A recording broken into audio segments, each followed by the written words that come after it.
ये है chapter number 6, physical और केमिकल चेंज। सबसे पहले चेंज के बारे में हम समझे कि चेंज का मतलब क्या होता है। देखिए, हम क्या करते हैं कि हम अपने दैनिक जीवन में अपने आसपास बहुत सारे चेंजेस को देखते हैं, और इन सारे चेंजेस में जैसे कि कुछ एग्जांपल लें कि आप देखते हैं कि कैसे चीनी जो है वो पानी में घुल जाती है, कैसे कोई सॉल्यूशन तैयार होता है, कैसे कर्ड्स जो है वो बनती है मिल्क से, यानी कैसे मिल्क कन्वर्ट हो जाता है कर्ड्स में। तो आप देखते हैं कि चाहे आप रबर के बैंड को कितना भी खींचें, खींच के बहुत बड़ा कर दें, ये सारे जो हैं वो चेंजेस की निशानी है। ये सारे चेंजेस को सिग्निफाई करते हैं। तो चेंज जो है बेसिकली दो तरीके का आपको दिखता है, एक होता है फिजिकल चेंज और दूसरा होता है केमिकल चेंज। हिंदी में कहें तो भौतिक और रासायनिक चेंज आप इसको कह सकते हैं। फिर क्या होता है कि फिजिकल चेंज की बात करें तो फिजिकल चेंज कहते हैं जब किसी पदार्थ में, जब किसी सब्सटेंस में उसकी फिजिकल प्रॉपर्टीज चेंज हो जाए तो हम कहेंगे कि उस सब्सटेंस में फिजिकल चेंजेस आए हैं।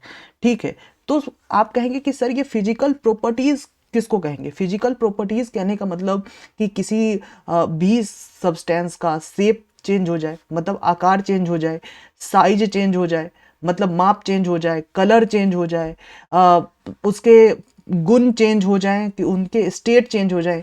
यानी कि कोई पदार्थ लिक्विड है तो और वो जो है वो गैस में कन्वर्ट हो जाए तो हम कहेंगे कि उसमें चेंज आया है, और ये चेंज क्या है? ये फिजिकल चेंज है। फिजिकल चेंज की एक बहुत बड़ी विशेषता है जिसको आप याद करके रखेंगे कि इनमें कोई नया पदार्थ नहीं बनता है। ठीक है, no new substance is formed in physical change. तो कुछ एग्जाम्पल आपको देखने होंगे कि फिजिकल चेंज के क्या एग्जाम्पल हो सकते हैं।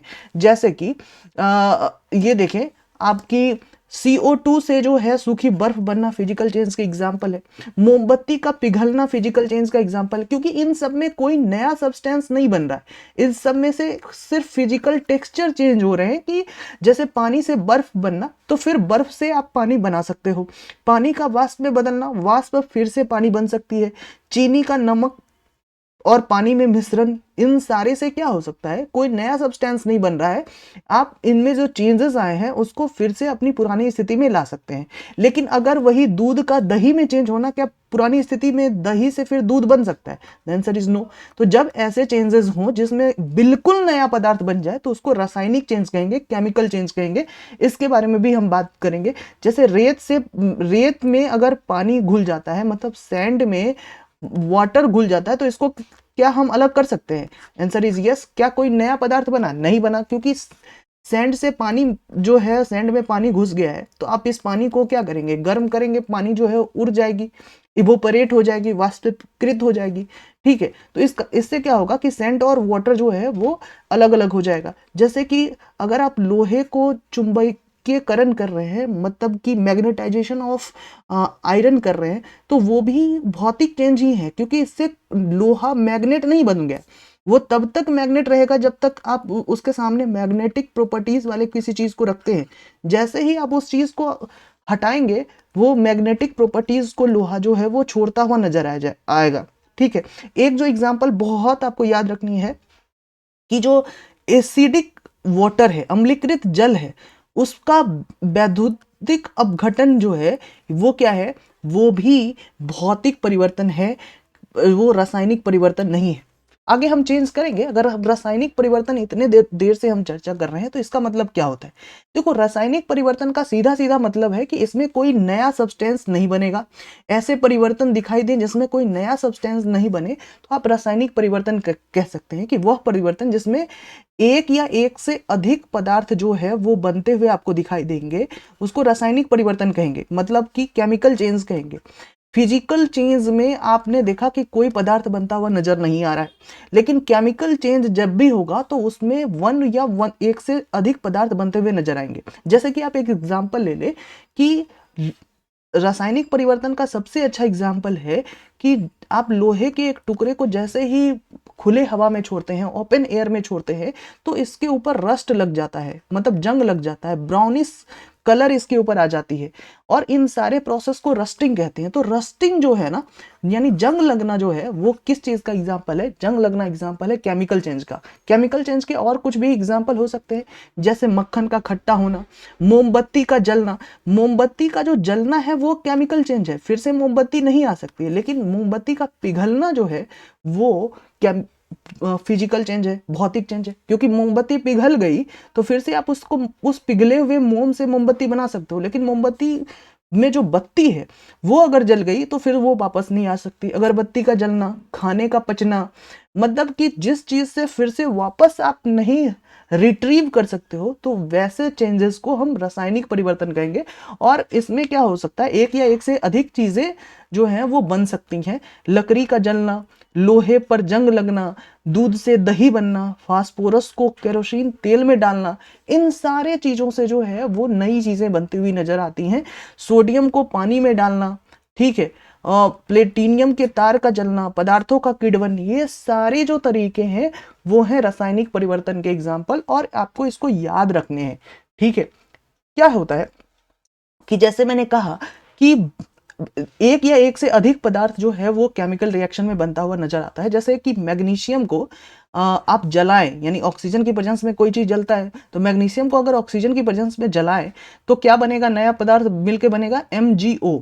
ठीक है, और MgO जो है उसमें अगर उसको जल के साथ अभिक्रिया कराए तो नया पदार्थ मिलकर बनेगा MgOH2। और मैंने आपको बताया था कि OH जहां रहेगा वो क्या होगा? बेस।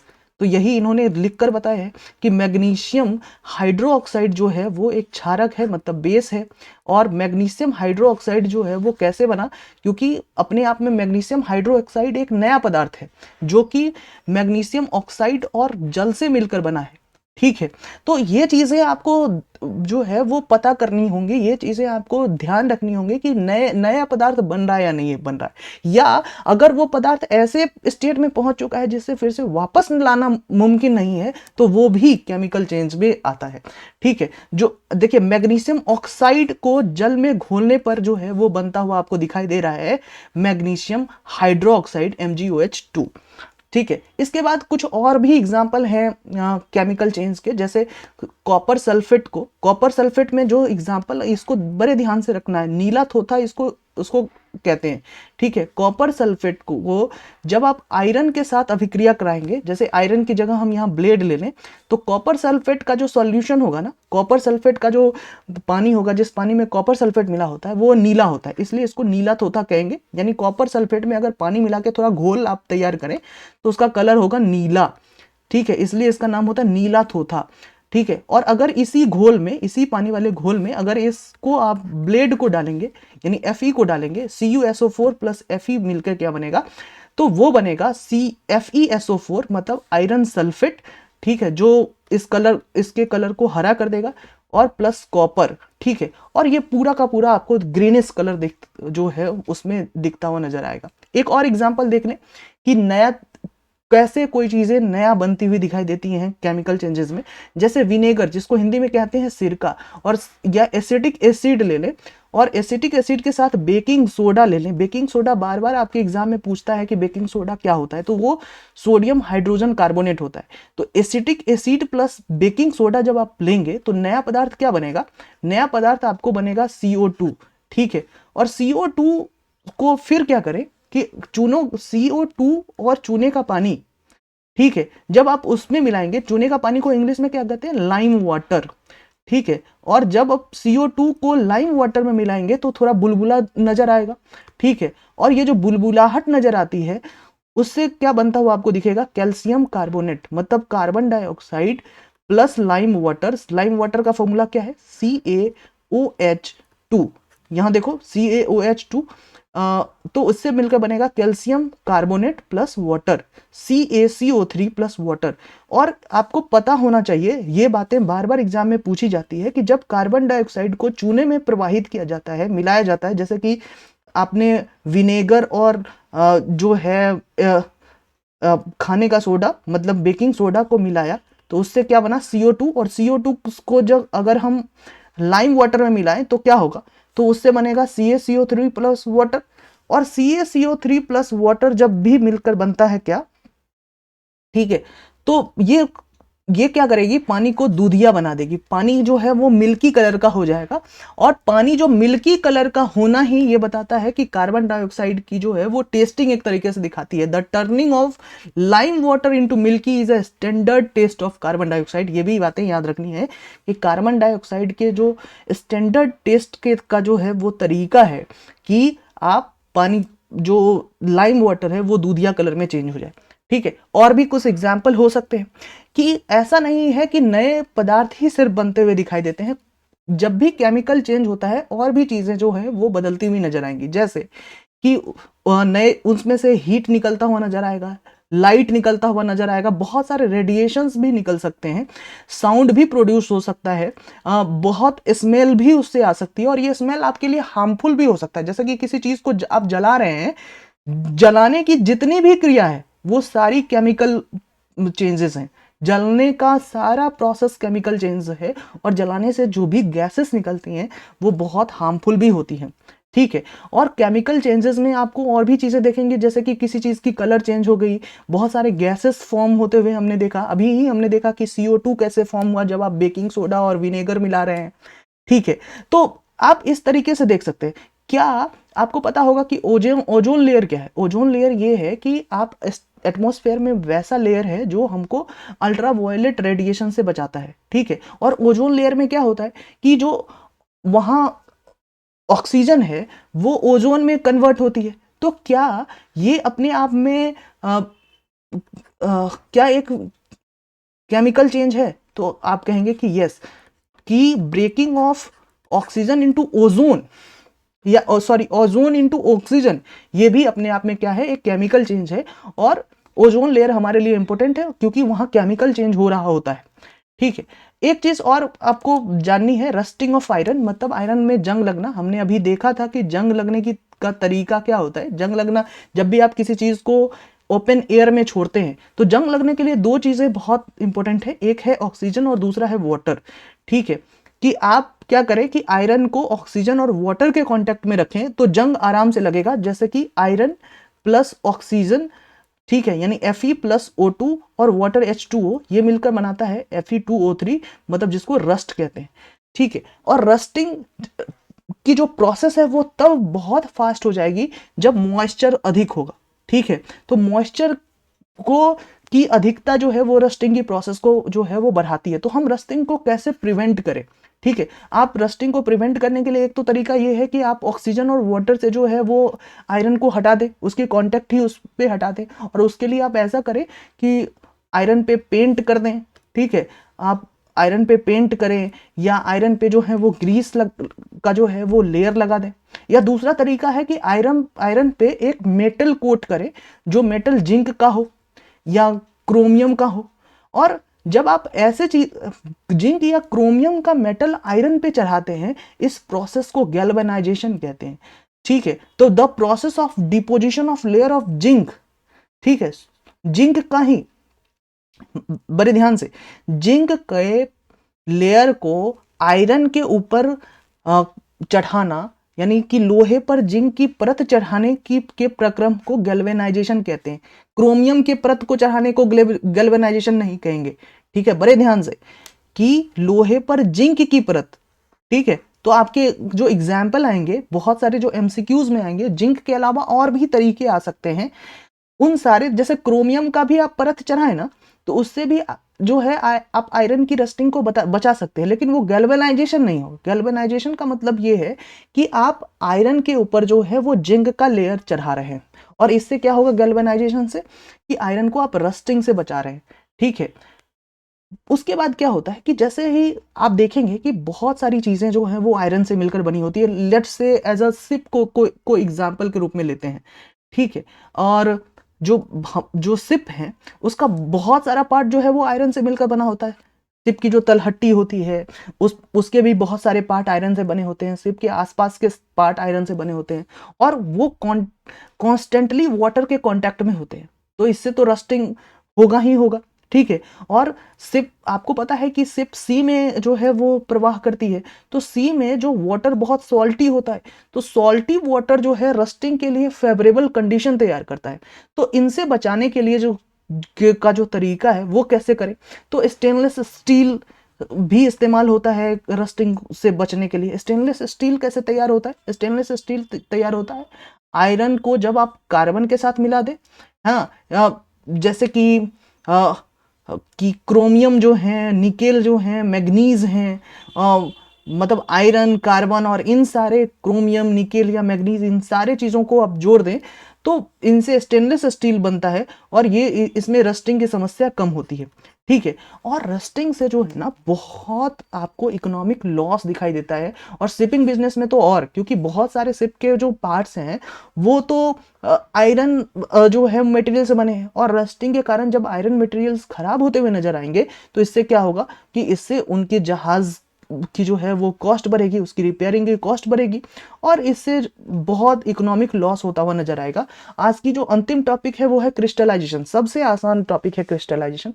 क्रिस्टलाइजेशन ये है कि आप, एक तरीका है कि ये एक प्यूरिफिकेशन का तरीका है, कि मतलब शुद्धिकरण का एक तरीका है, आप इसको जान ले। जैसे कि हमने पहले देखा था कि नमक कैसे प्राप्त करते हैं। सॉल्ट के प्राप्ति का क्या मेथड है? सॉल्ट के प्राप्ति का मेथड ये है कि समुद्र के पानी को लाना है, इसको गर्म करना है, और गर्म करने के बाद जो है इस पानी से जो है पानी उड़ जाएगी, और जो क्रिस्टल बाकी रहेगा वो सारे सॉल्ट होंगे। ठीक है, ये तरीका है। लेकिन ये जो सॉल्ट होगा साथियों, क्या ये प्योर होगा? आप कहेंगे कि सर ये प्योर नहीं होगा। तो इसको प्योर बनाने के लिए क्या करना पड़ेगा? इसको प्योर बनाने के लिए ऐसा करना होगा कि आप क्रिस्टलाइजेशन प्रोसेस का इस्तेमाल करें। और क्रिस्टलाइजेशन प्रोसेस में क्या होता है कि पहले चीज़ों को गर्म किया जाता है और बाद में उसको फिल्टर किया जाता है, और फिल्टर करके बहुत सारी चीज़ों को अलग किया जाता है। ठीक है, और यही तरीका जो है क्रिस्टलाइजेशन का तरीका है। मतलब कि जब किसी भी लिक्विड में बहुत अधिक मात्रा में ठोस पदार्थ घुला हो, और ये जो लिक्विड ऐसा हो कि बहुत गाढ़ा हो, सांद्र हो, कॉन्सेंट्रेटेड हो, तो इसको अलग करने का तरीका जो है वो क्रिस्टलाइजेशन है। मतलब कि लिक्विड भी अलग हो जाए और ठोस भी अलग हो जाए, और ठोस जो अलग हो बाद में, मतलब कि जो सॉलिड पार्ट अलग हो उनसे, वो एक लेयर में बने, एक ऑर्डर में हो, तो उसको कहेंगे कि ये क्रिस्टल बन चुका है। ठीक है, जैसे कि इसका अच्छा एग्जांपल है कि चाशनी से आप शक्कर कैसे निकालते हैं। चाशनी से शक्कर निकालना भी एक क्रिस्टलाइजेशन का जो है एग्जांपल है। जैसे नमक और पानी जो है उसको अलग करना भी एक क्रिस्टलाइजेशन का एग्जांपल है। कैसे? कि जैसे कि आप क्या करते हैं कि बहुत सारी जो नमक, अभी मैंने बताया कि नमक और पानी जो है दोनों को पृथक करना हो तो हम क्रिस्टलाइजेशन विधि का प्रयोग करते हैं। इसके लिए सबसे पहले हम नमक का जो घोल है उसको गर्म करते हैं, और जब जैसे ही बहुत जो द्रव, क्योंकि बहुत सारे लिक्विड जो नमक में घुले थे वो वेपोराइजेशन के द्वारा जो है, वेपोराइजेशन के द्वारा जो है वो उड़ जाती हैं, जिनसे नमक जो है वो आपको प्राप्त होता है। क्योंकि ये नमक जो है वो शुद्ध नहीं होते हैं, तो हमको क्या करना पड़ता है? फिल्टर करना पड़ता है, निस्पंदन करना पड़ता है, और निस्पंदन से अलग होता है। ठीक है, तो आप पहले आपने गर्म किया, फिर ठंडा किया, और उसके बाद जो भी नमक की परत के तरीके की जो नमक आपको मिली, क्रिस्टल के रूप में जो नमक आपकी मिली, वही नमक निकालने का तरीका है, और ये इसी को कहेंगे क्रिस्टलाइजेशन प्रोसेस। ठीक है, जैसे कि आप देखेंगे कि मिश्री बनता हुआ, मिश्री भी एक क्रिस्टलाइजेशन प्रोसेस ही है। ठीक है, तो इस तरीके से हमने 2-3-4 चीजें समझी कि जो प्रोसेस क्या है, पूरे मेथड क्या है, रस्टिंग क्या है, फिजिकल चेंज क्या है, केमिकल चेंज क्या है। फिजिकल चेंज में कोई नए पदार्थ नहीं बनते, केमिकल चेंज में नए पदार्थ बनते हैं, और एक या एक से अधिक भी बन सकते हैं। और नए पदार्थ बनने के साथ साथ बहुत सारी चीजें जो भी आपको देखने को मिलती है कि उष्मा रिलीज होती है, ध्वनि रिलीज होती है, गंध रिलीज होता है, रंग में परिवर्तन होता है, गैसेस बनता हुआ आपको दिखाई देता है। और आपने ये भी देखा कि जब रस्टिंग किसी चीज में होती हुई आपको दिखाई देती है तो उससे जो है वो क्या होता है कि बहुत अधिक जो है वो हानि, इकोनॉमिक लॉसेस भी दिखाई देते हैं। और रस्टिंग से जो बचने के लिए जो तरीका हमने देखा कि गैल्वेनाइजेशन का तरीका है, जिसमें कि जिंक के लेयर्स को जो है वो चढ़ाया जाता है। साथ ही साथ हमने ये भी देखा कि केमिकल चेंजेस में एक या एक से अधिक पदार्थ तो बनते हैं, और उसमें ये भी तरीका देखा कि अगर हम किसी भी पदार्थ को अपने स्टेज में फिर से पुराने स्टेज में वापस नहीं ला रहे हैं तो वो भी एक रासायनिक परिवर्तन है। तो इस तरीके से हमने पूरे चैप्टर्स को जो है बहुत डीपली पढ़ा है। Thank you very much.